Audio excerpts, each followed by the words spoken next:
Alright, no fluff, no filter, let's fucking go.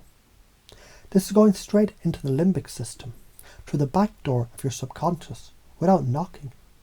You're about to remember what you forgot you already know.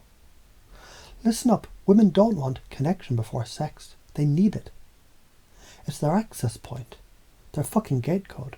Not just emotional connection, but felt connection, presence, safety, being seen. If she doesn't feel you seeing her, she doesn't even feel herself. And if she doesn't feel herself, she damn sure won't feel you.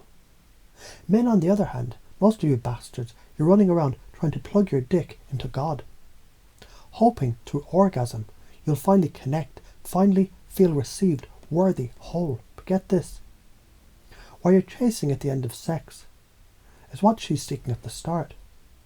You're chasing the end result of what she's asking for as an entry point.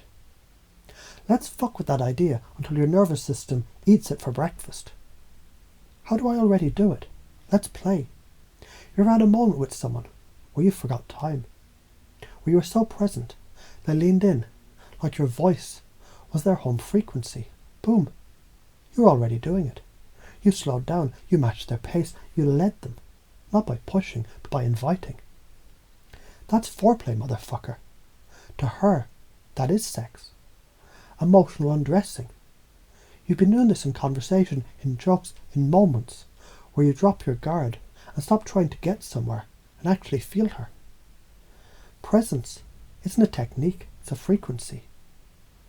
Here's how to do it in new ways. Drop the agenda. Pick up the curiosity. Instead of trying to seduce her body, seduce her soul.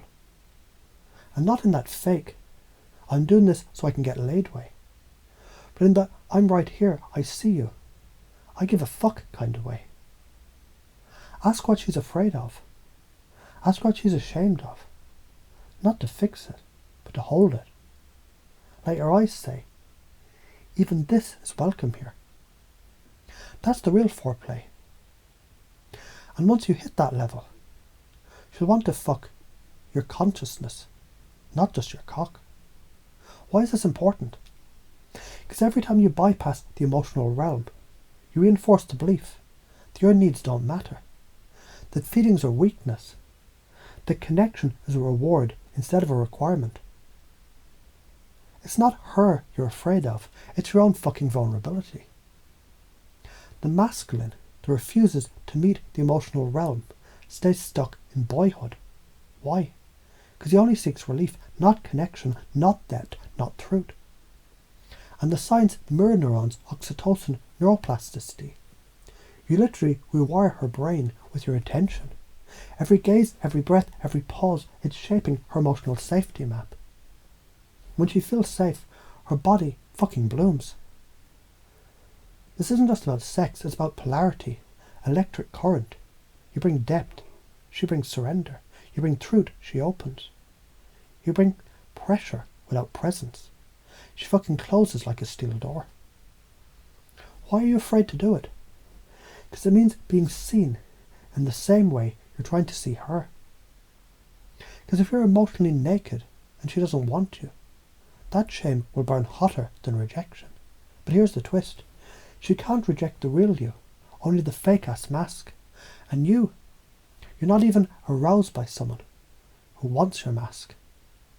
You want to be loved for the raw, jagged, unfiltered truth of who you are. So show that motherfucker. Lead with it. How does confusion crack the door open? Because the brain hates not knowing. Confusion creates a gap, and the subconscious rushes to fill it. That's your in. You fuck with their certainty. You interrupt their pattern. You say something like, isn't it funny how we crave closeness, but act cold to protect ourselves from not being seen? Boom, confusion. The defences glitch.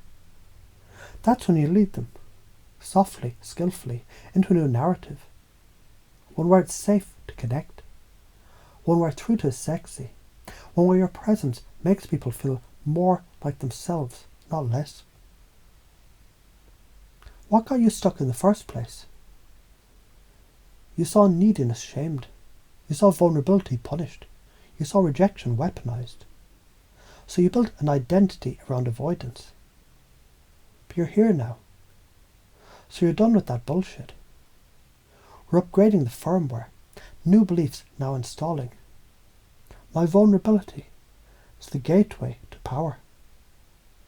I lead with presence, not performance. Connection's not a trick, it's my truth.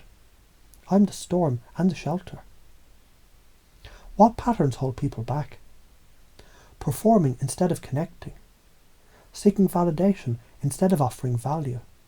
Withholding truth to avoid discomfort. Faking confidence instead of owning uncertainty. You want to interrupt those, name them, mock them, flip them on their head. Yeah, I used to think I had to be cool all the time. Turns out, authenticity gets me laid more than pretending ever did. That's pacing and leading. You meet them where they are. Show them where you went. Then you say, come with me. You're not here to beg for connection. You're here to fucking create it. You're not here to manipulate for sex. You're here to open portals to a presence. You're not here to chase. You're here to ignite. And if she can't feel you, it's not because you're wrong. It's because you're hiding. So stop hiding. Drop the mask. Stand up in your spine. Speak what's true. Even if your voice shakes. Lead with depth, not desire. And don't forget, she's not your prize. She's your mirror. And you're the fucking flame. Now go burn bright, you glorious bastard. Your subconscious already installed this, by the way. You'll feel it every time you speak slower, deeper, clearer. Every time you stop performing and start feeling. Every time she melts into you like she's finally home. You're doing it. You've always been doing it. Now you just know what the fuck you're doing. And that changes everything.